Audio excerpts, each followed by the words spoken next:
So just like usually, we start by connecting with our hearts.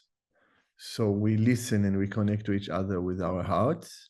And today, again, we do it for 2-3 minutes, but today we're going to give it a winter kidney flavor. So you can sit with your back straight and just feel your body settling into your seat. If you're sitting on a chair, on a sofa, if you are sitting on the ground, on a pillow, just allow yourself to settle. And feel your perineal area, the area between the genitalia and the anus opening up, your whole base is opening up. Your chin is slightly inward, the back of your neck is long, your gaze is relaxed, you're breathing smoothly and slowly. And feel how connecting with your body, with the moment, allow your diaphragm to come down. Allow the breathing to be deeper. And specifically in the winter time, you want to focus on allowing the breath to come down to your low abdomen.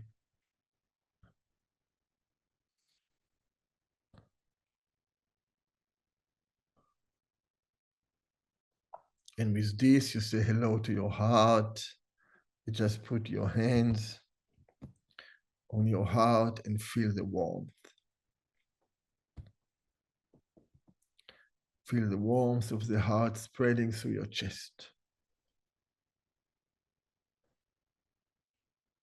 Softening, allowing the mind to relax.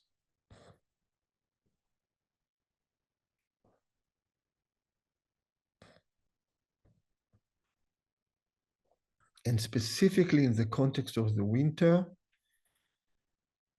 feel this warmth radiating, projecting into your kidney area, into your flanks. Feel how while your hands are on your chest, the flank area and the area of the umbilicus and below it become warm until it literally boils. We are warming, we are starting the nourishment of the kidneys, of the winter main organ. Allowing ourselves to access our capacity, our potential.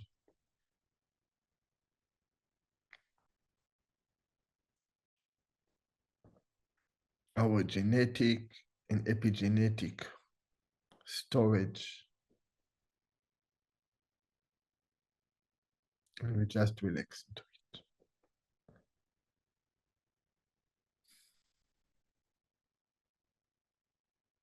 And you can let your hands down. So hello everybody again. I want to welcome all of you to this webinar where we are going to talk about preparing for the winter. And the winter season in general, it's very different for people who are listening to me right now and for people who will listen to the replay. Some people are in the northern hemisphere, most of us. So it's winter for us.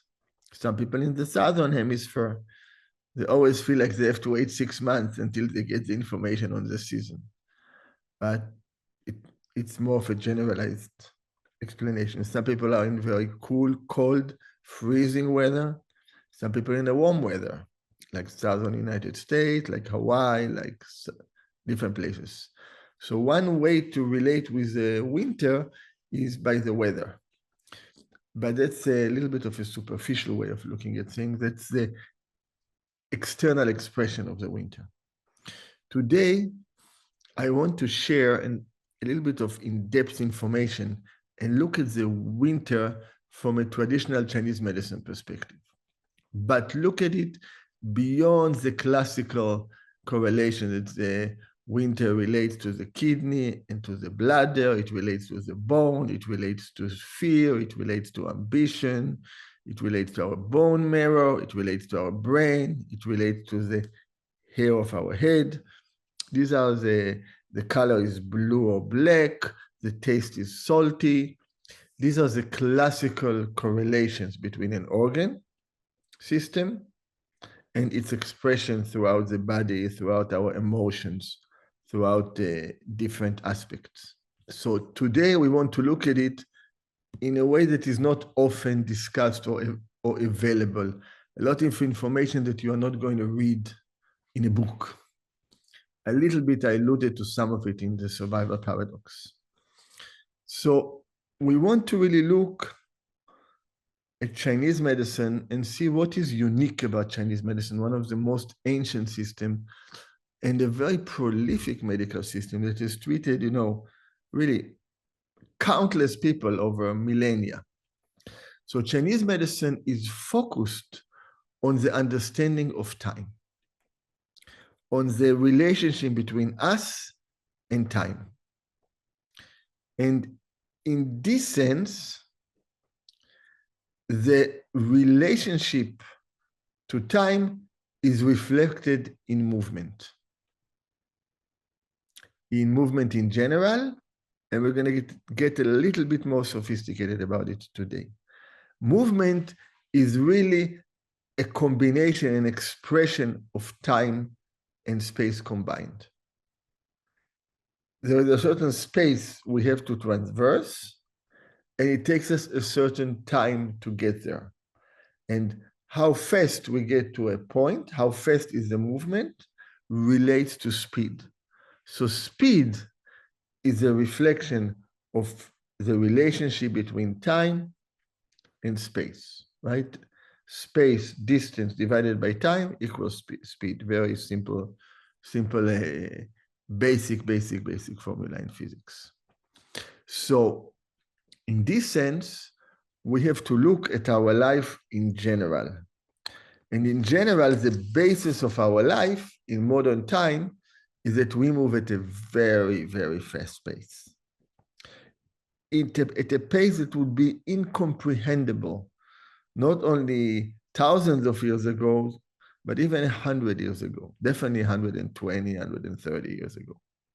And in many levels, 40, 50 years ago, right? 40, 50 years ago, there were telephones in some countries, not in all countries. And if you wanted to communicate with someone, you would write them a letter. And you would wait. And they would, I remember I spent some time in South Korea with my father was a civil engineer developing watering system in South Korea. And my friends in high school, I was in 10th grade, would send me a letter. And then 2 weeks later or 3 weeks later, I would know what's going on. And I would write them a letter back a week or two later, and it would be like a 6 to 8 week cycle. And this was the pace of things. Now we're at a place where if we don't respond to a text or a message in 30 seconds, right? If somebody is late for a Zoom call, or even if it's right on the moment and we don't see them, we right away write them. We are waiting. So our time span, our reactivity is very different.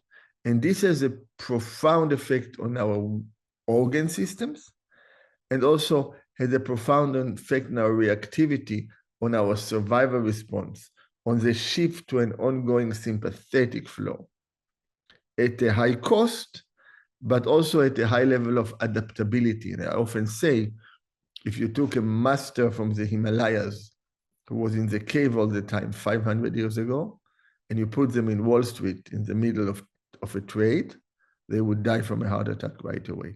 They wouldn't be able to hold, to sustain the intensity. So as a background, we can now look at our body in this sense.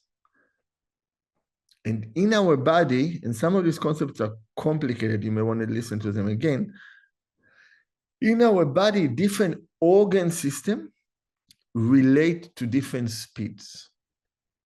Now, when we look at our body from the point of view of relationship to speed, it means how quickly does the body react to information that comes in, that is delivered to it from the outside world. If we look at this, it will translate into reaction time.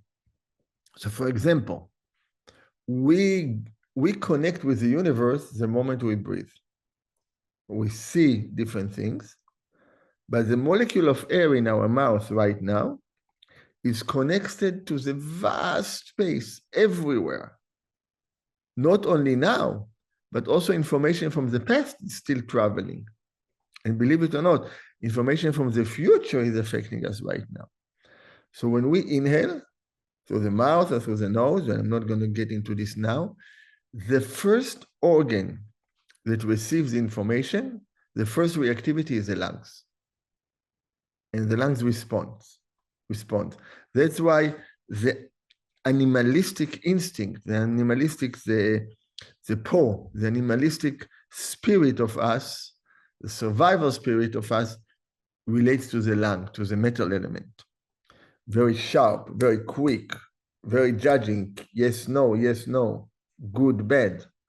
And this relates very much to the fall season, where we decide good, not good. We keep it, we don't keep it. On a very immediate level. On the digestion level, it takes longer. You have to digest the food, you have to figure it out, you have to break it to components, then you decide what you want, what you don't want. It's a much slower process. So what I'm trying to do today, I'm trying to give you a little bit of a poetic, esoteric picture that obviously will have a lot of association in how to work on your own health and how to help others. So in this sense, the lungs is immediate. So immediate, and then the blood gets to the heart. And from the heart, the blood circulates everywhere. It affects our digestive system, our joints, until it gets to our liver. And then finally, it makes it to our kidneys. So our kidneys is the last point in the circulation where air that comes to the lung and is used to oxidize the blood makes it to the kidneys. And the kidneys decide what to keep and what to take out. The kidney filters all the blood all the time. It's a big filtration center. So that's a process that has a physiological effect, but also have an effect of perception in time. And that's a big part of preparing ourselves for the winter. And in this sense, we look at perception of time as a quality of depth. If the perception of time is very superficial, it doesn't need to go in. It goes to the lungs and it goes out. And a very classical book in Chinese medicine, the book of difficult questions, that I was fortunate to study for a few years in the 90s, and has its obvious interpretation and more hidden interpretation, looks at these depths from the point of view of the different level of doctors, different levels of how medicine is being done. But it also has a reflection in how we live our life as an individual, which is more interesting for us. But that's also important today for people who are health providers, especially if they have interest in Chinese medicine, but in general. So for example, not to get off topic, the lungs has an immediate effect. You get information and you respond. So doctors who respond on an immediate level are lung doctors. The lungs in Chinese medicine relate to the skin, right? Dermatology is the most superficial medicine in medicine, right? It's about 1 millimeter or 2 millimeters, that's it. And a lot of dermatology is going now is focusing on aesthetic, on how we look on the surface. It's also a place of very quick exchange. You pay me, right? An average dermatologist sees a patient for 2 to 3 minutes. Believe it or not, sometimes maybe 5, but usually not. Some dermatologists will see, 75 to 125 people in an afternoon, right? I will see such an amount of people in 2 months, and it's a very quick response. So that's an example of a lung metal doctor. Then the doctor takes it to their heart, right? And even this now is not, doesn't happen as common, right? But it's so basic, right? If we look at our experiences with doctors, and then you will tell your friends, your family, wow, this doctor was so kind. They were so kind, and we're so happy and excited about it. But if you think about it, it's something that is so basic. If you want to help somebody, why wouldn't you be kind and with an open heart, right? It's a basic quality. Then it goes deeper. Now, not only the doctor is kind, but they're also willing to share themselves. They don't charge for everything. They give more time. They are available for you. This is the earth doctor. And all of this has important implications for our life. It's about also sharing in a community, supporting each other, nourishing each other. And then we move deeper to the level of our liver. In our liver, the liver is a fascinating organ that so many of you, especially in Chinese medicine and in general, we know we always blame the liver, right? I'm detoxifying the liver. My liver is toxic. I got toxins in my liver, right? It's always a liver. And one of the reasons that we do it is that as doctors and as individuals, we are not able to transcend the depths of the liver. We get stuck in the liver. And that's why the most common syndrome in Chinese medicine is liver energy stuckness, right? It's the most famous formula, Xiao Yao San. There are all treatises about it. There are doctors who specialize about it. But there is rarely an understanding why is it like this. Because the liver and the wood element is a very interesting organ. It's an organ that gets information from the past, dirty blood from the digestion, from the portal system that comes into the liver. So the liver has to deal with dirty blood. And the liver is also getting clean blood and producing, it's a big producer of enzymes, of compounds, of molecules that will help us function in the future. So the liver affects our past by helping to detoxify, to get rid of toxins, right? Phase 1, phase 2, liver detoxification. We talked about it in the fall season. And it also helps us to function better in the future, the big general, the big planner.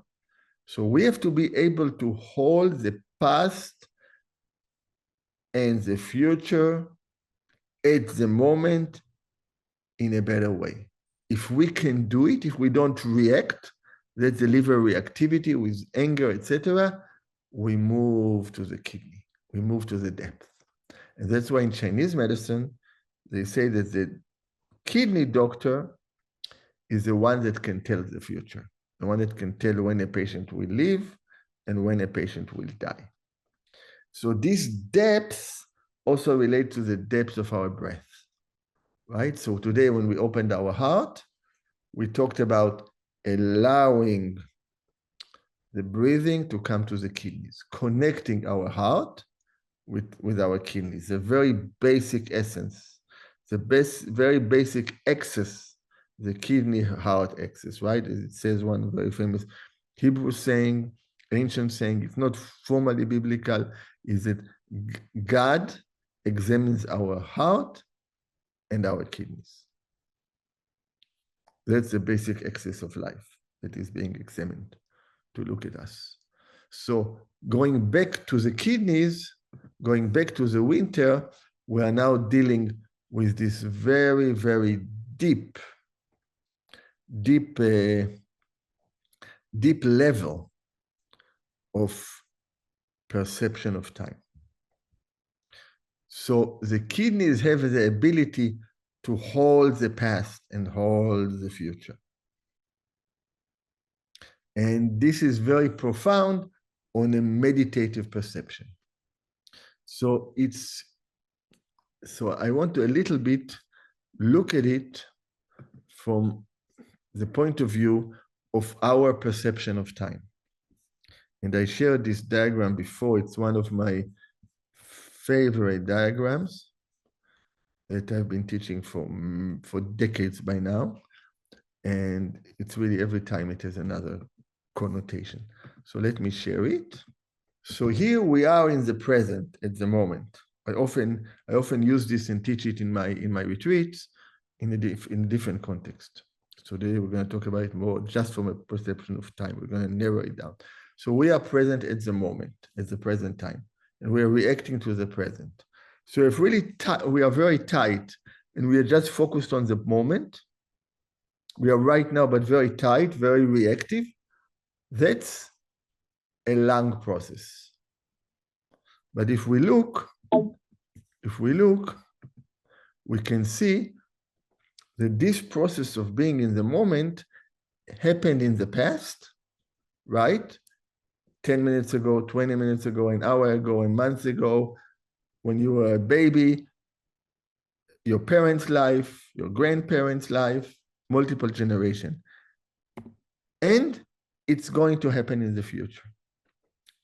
So we can hold the present as a very tight way and we react to it very quickly. What I'm worried about right now. And we can try to plan for the future from a place of trying to control it because it's not part of our momentary experience. We are on the surface. We are functioning on the surface. Our pulse is on the surface. It doesn't go deep. But actually, we are bombarded with information. Every time when we think about the past, we are projecting into the past.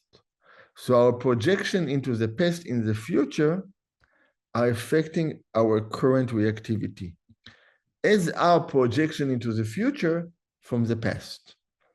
So all of this is causing an infinite blend of endless experiences that is affecting our reactivity in the moment.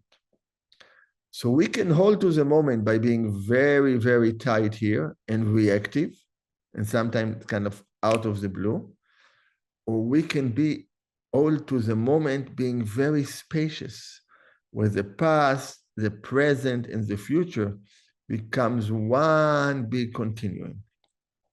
And from a meditative point of view, the highest view in meditation is resting our being, is recognizing this time aspect beyond time as timeless, is ever changing all the time, where everything is, when there is no present, no past, and no future. But that's a little bit esoteric.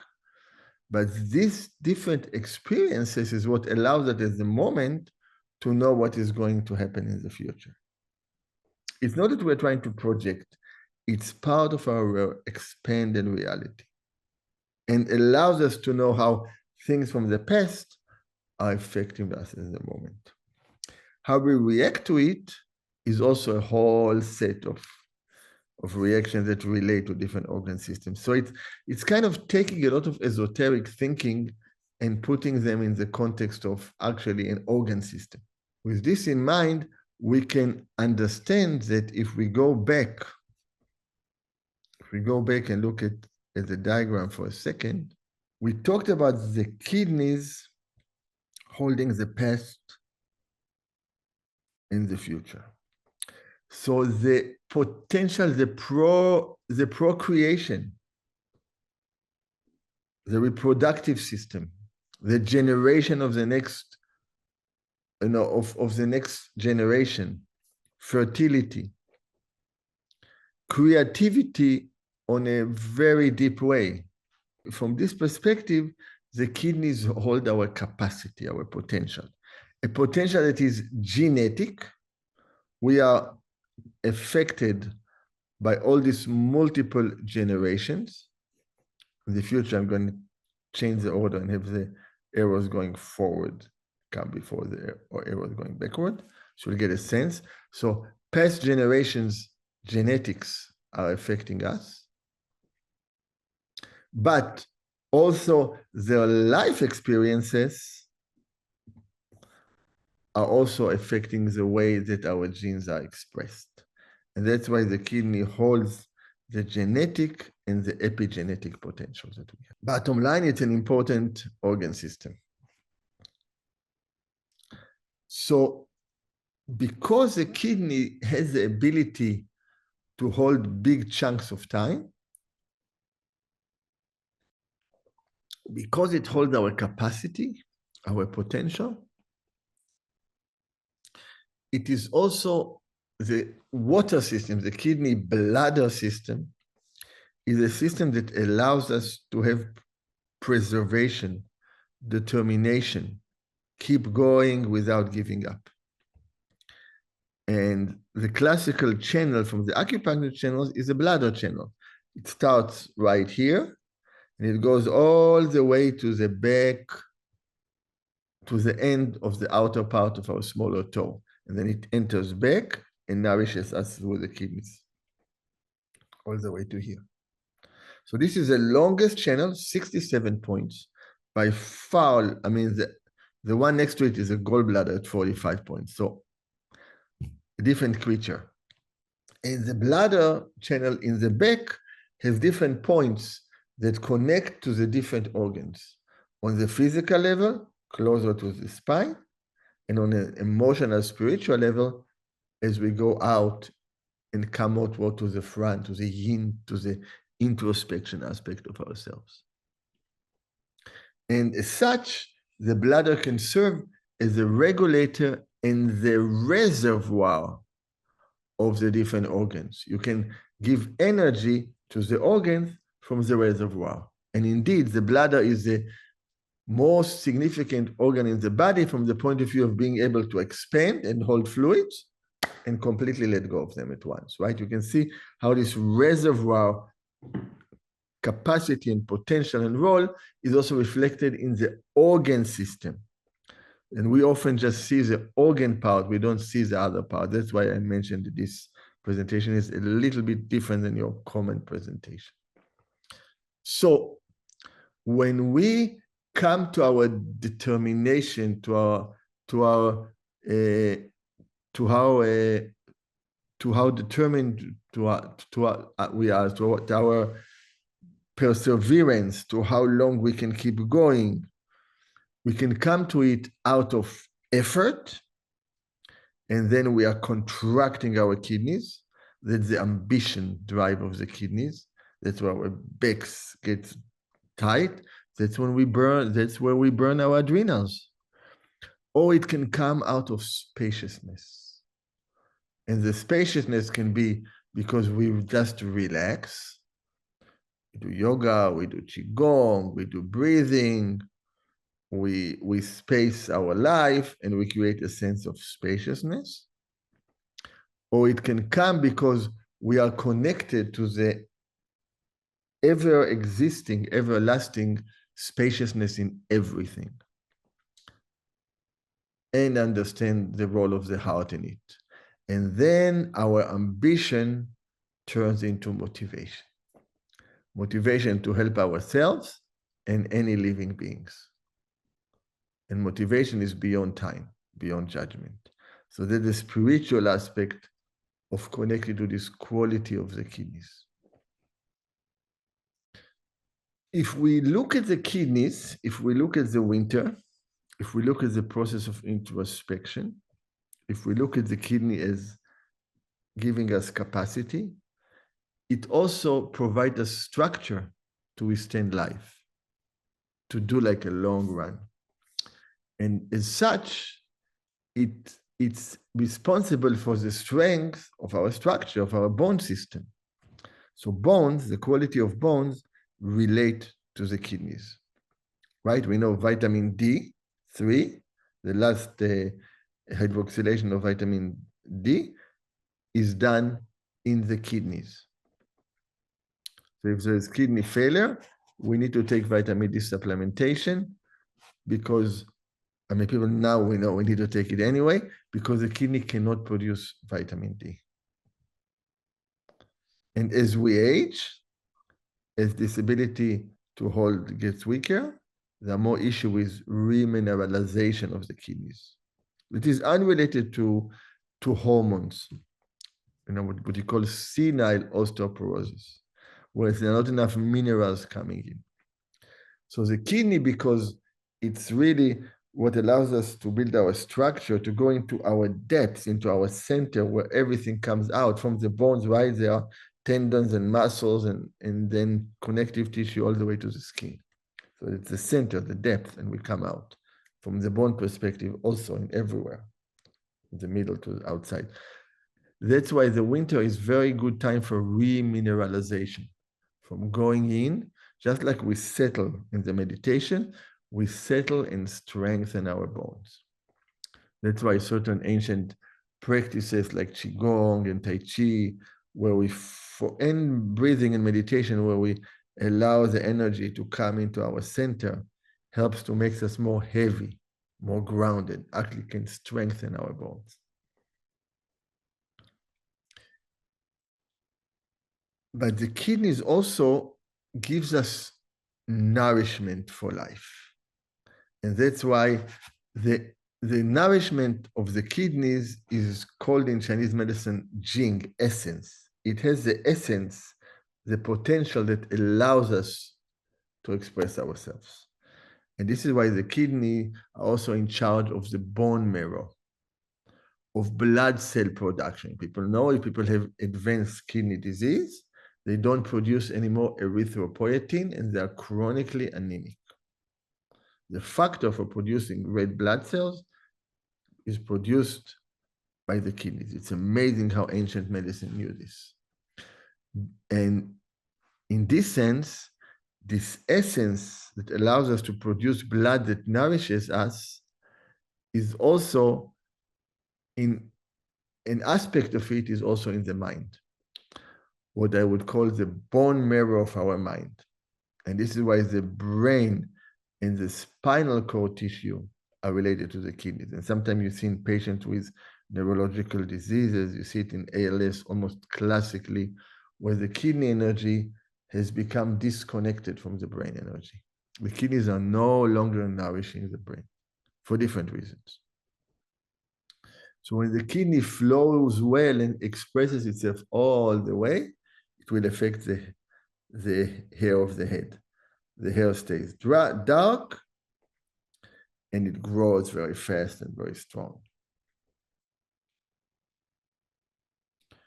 It's interesting that when the expression of the kidney is imbalanced and we have more dihydrotestosterone, in general, in men it's more obvious, we will lose the head of our hair.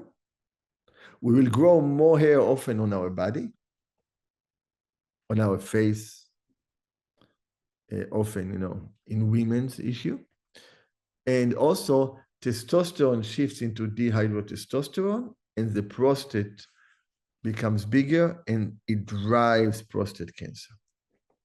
So we can see how when the connections and flow in the kidneys are not appropriate, different systems that are on the expression level start behaving different.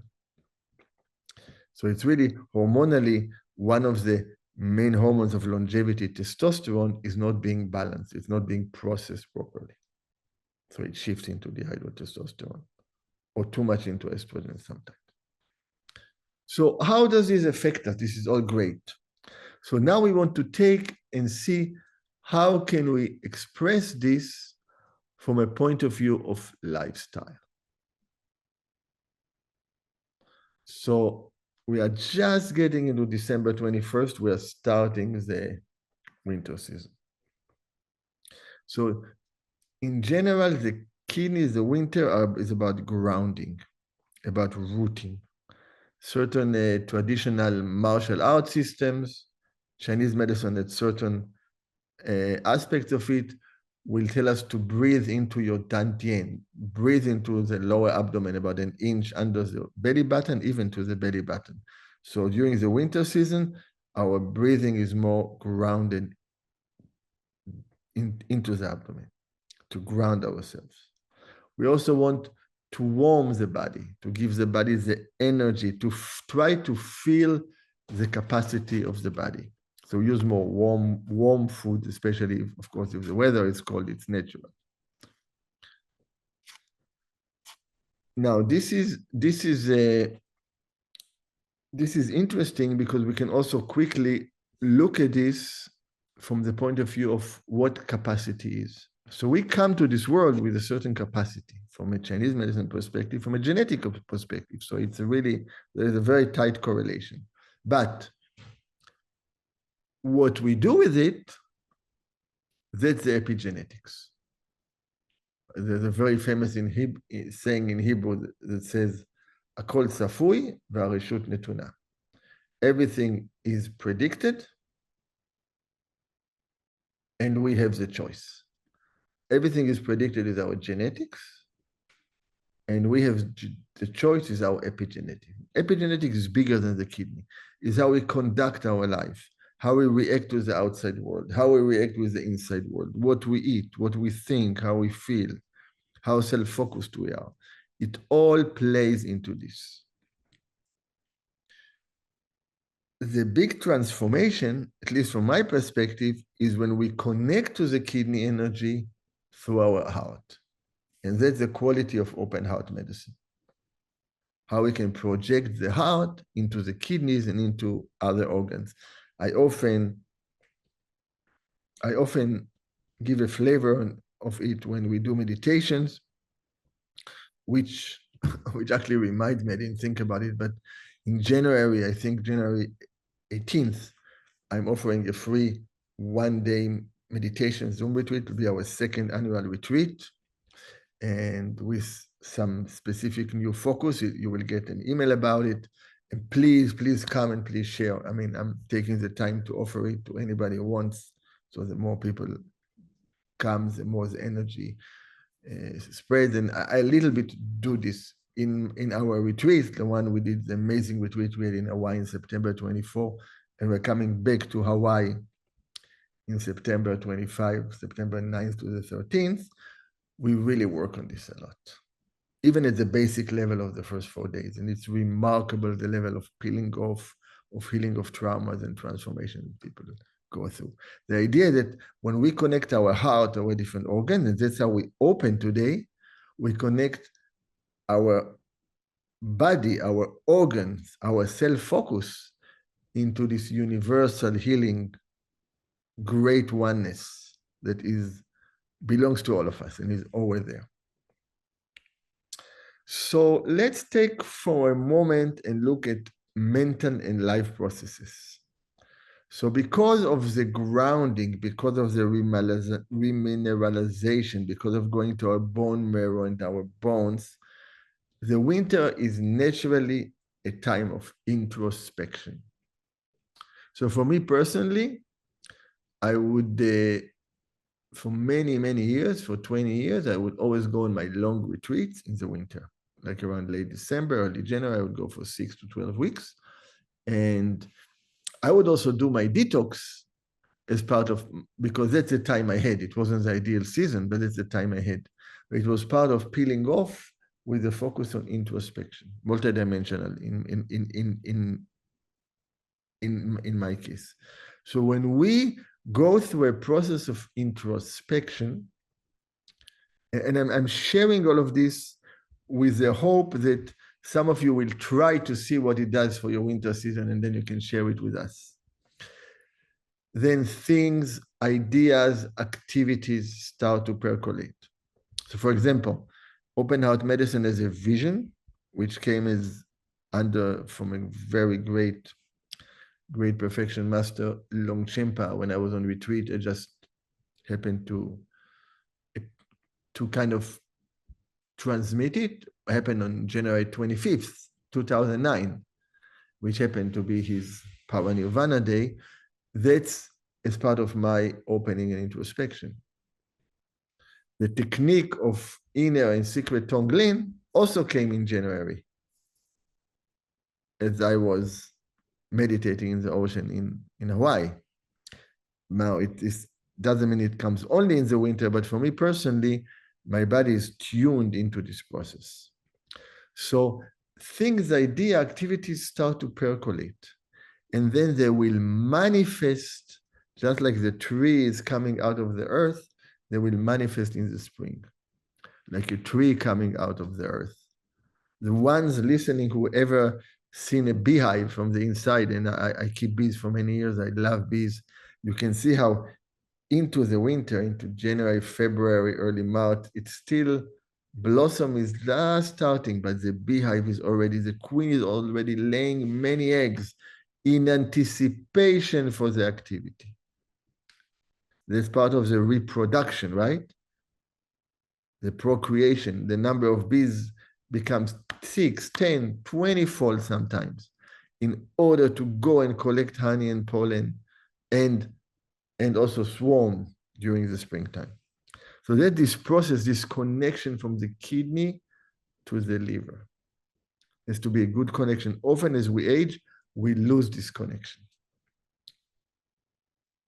And in this sense, because there's a process of remineralization, of introspection, the winter time is a very good time to tonify, to strengthen. So in Chinese medicine, we'll use different categories of tonification, different herbs, energy tonics, essence tonics, yin tonics, yang tonics, to strengthen our being, strengthen our capacity, and strengthen our day-to-day energy. And in this sense, Chinese medicine divides it into prenatal energy, which is what we come to this world with, genetically, epigenetically. And of course, epigenetically keeps on changing as the way we live our life. Like His Holiness the Dalai Lama often says when they ask him about his past and future life, he says, you want to see what I was in my past life? Look who I am now. You want to see what I will be in my future life? See how I'm conducting my life right now. So in this sense, the postnatal energy, the energy we produce on a daily basis, nourishes our energy, allows us to adjust and give us more of digestive energy. And there is different circulation of energy. It relates more to mitochondrial function, the day-to-day energy. And then we have the prenatal energy, that's our capacity, and it relates much more to our adrenal energy.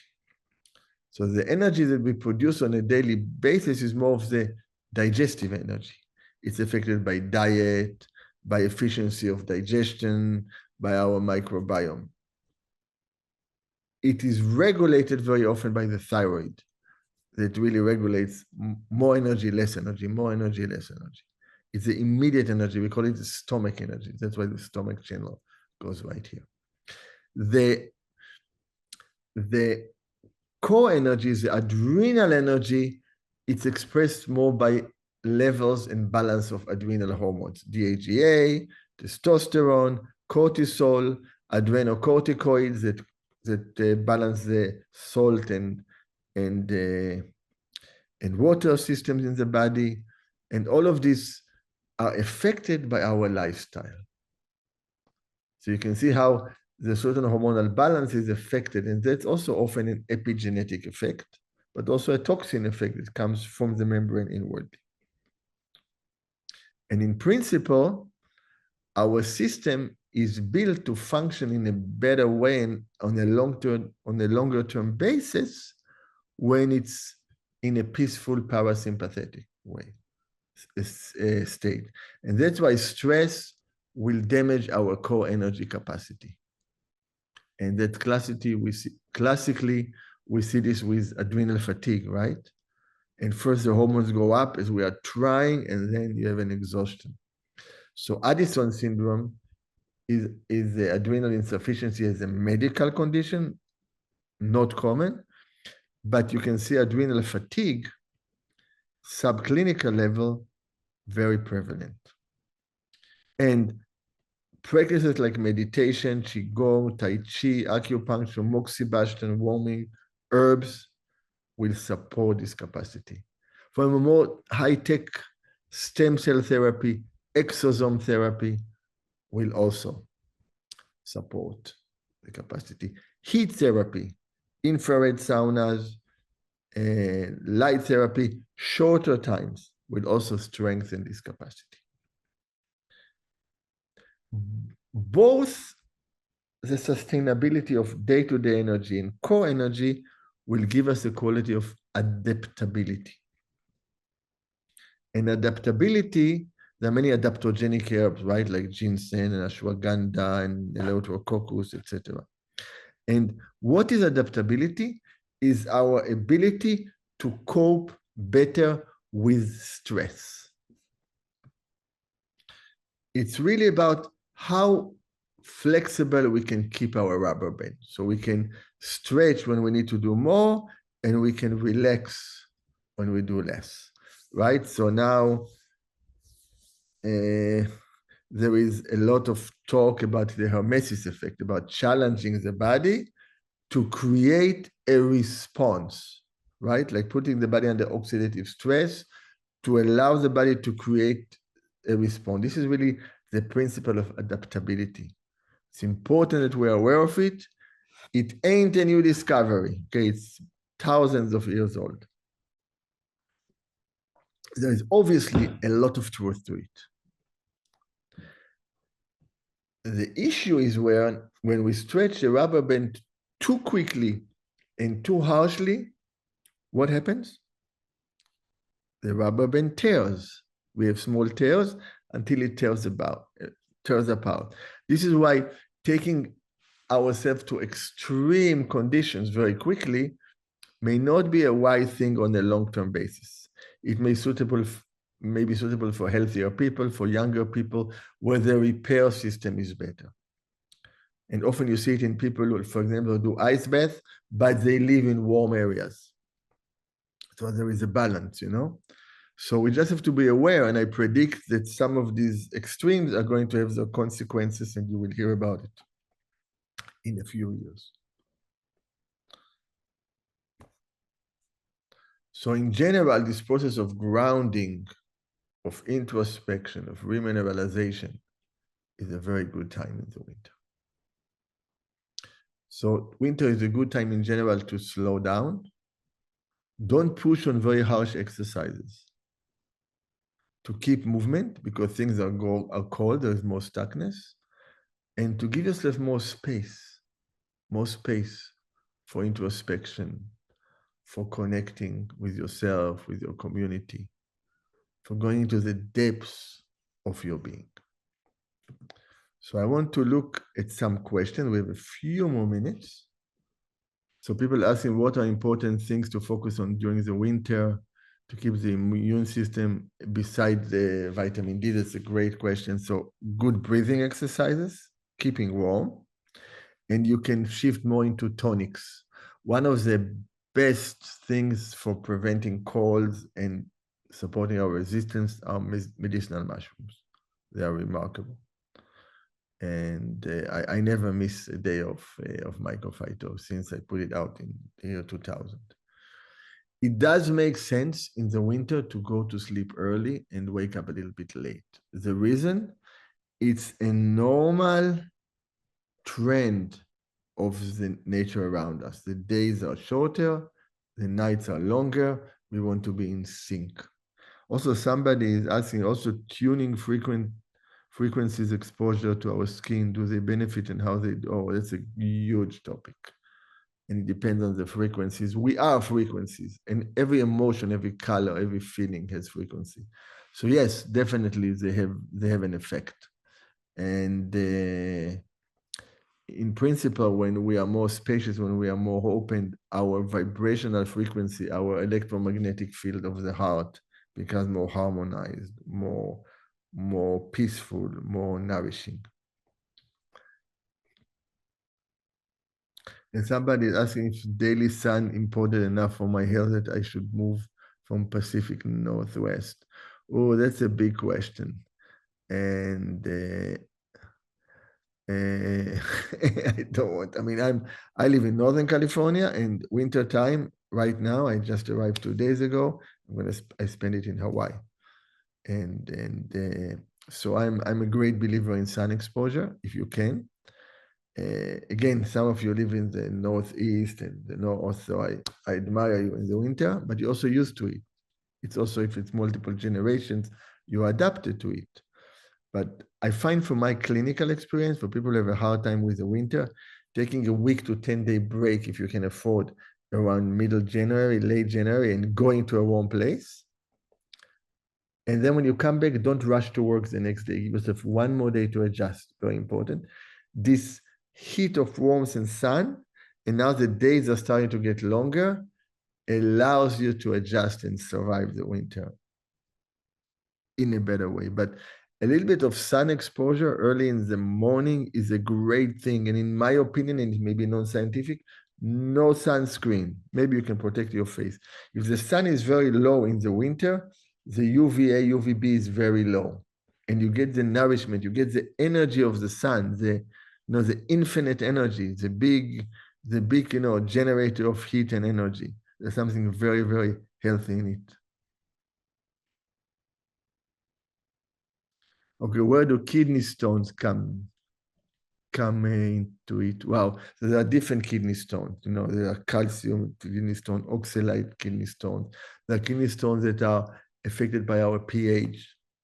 And often kidney problems will drive sepsis, or sepsis will cause kidney problems. But in general, this is not the regular lecture of today.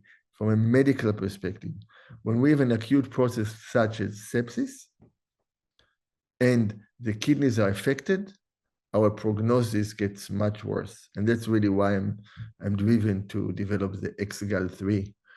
And because it helps to treat sepsis and acute kidney injury. And you can find more information about it at WeFunder or Eliaz Therapeutics. And there's a great question. Can one recover from kidney disease stage 4? Depends on the reason and depends who you ask. If you ask a nephrologist, they will tell you no way. If you ask Dr. Eliaz, he will tell you, where is he? Oh, he's right here. Dr. Eliaz will tell you it's possible. I've seen it. And really, it's not easy. It takes a lot of treatment. And galectin-3 is the driver of the process. So for certain people, especially diabetes-driven kidney damage, doing apheresis, in my opinion, one of the main indications for galectin-3 apheresis for the xGAL3 is chronic kidney disease. It's actually what we're going to start after oncology, and then we shifted to sepsis and AKI. I think we're going to have some surprises. So yeah, so as long as the tissue is still alive and dynamic, as long as it's just in an inflammatory state, it can regenerate. Even fibrotic tissue has some regeneration power, but it takes a lot, and it depends on the age and depends on other conditions. And people ask if I do private sessions. I do, not a lot, but I do. And Wendy will put the links to Amitabha Medical Clinic, and to the Hawaii retreat, and to the Zoom retreat, and to Eliaz Therapeutics xGAL3 WeFunder. So somebody asking about drinking slightly salted water, when in general, water from reverse osmosis doesn't have minerals, which is an issue. And most of us fall into it. Again, it has to be in the right balance. But especially if you have low blood pressure, you need the minerals. And do these principles apply to people living in warmer places? Yes, they do. Because the relation between the day and the night, the seasonal qualities do change. So it's very important for us to try to be in sync with the season. It's what allows the rubber band to expand in the summer and contract in the winter. So we have these movements with every breath, with every thought, with the menstrual cycle, with the lunar cycle, with the season, with the year, with 7, 8-year cycles, with 12-year cycles, and with our life. And the more we are in tune with the movement, the more we can find the quality in the middle that never changes. That's when we connect with our true inner secret kidneys with a timeless quality. That's when our heart and our kidneys becomes inseparable. Just want to end with one thing to understand about the kidneys. When we take a deep breath, when we breathe in, when we get perception coming to our body, they affect our being, right? Right? If there's big danger, you react. If you look at the oxygen coming to the lungs, being oxygenated, the last organ that it gets to is the kidneys, and then it either stuff gets filtered or it comes back. So from a point of view of this moment, the kidney is going to perceive this moment. Your kidney is going to perceive this moment only in the future, right? Because this information will get to the kidneys in the future, in a few seconds, in a few minutes. It may stop in a certain tissue and create a change and get to the kidneys in 5 years, or it may affect your epigenetics and a future generation will affect it, but the kidney has to be able to perceive the future. But when the kidney gets information, it has to be able to perceive the past, because information that the kidney got from our interaction with the universe, with the outside, is already past information. So now you can see the profundity of this diagram. Why the kidneys can be right here. It's perceiving information from the future that is coming to it, from the past that is coming to it, and it's perceiving information from the past. So the kidney, so information that happened in the past, right, let's say right here when I'm showing you, and it's going to get to the kidney here, the kidney has to project it into the future. And information from the future, when it finally got to the kidneys that actually relates to the past, the kidney has to also hold it. And that's the vastness of holding of time through the kidneys. And that's why Qigong and essence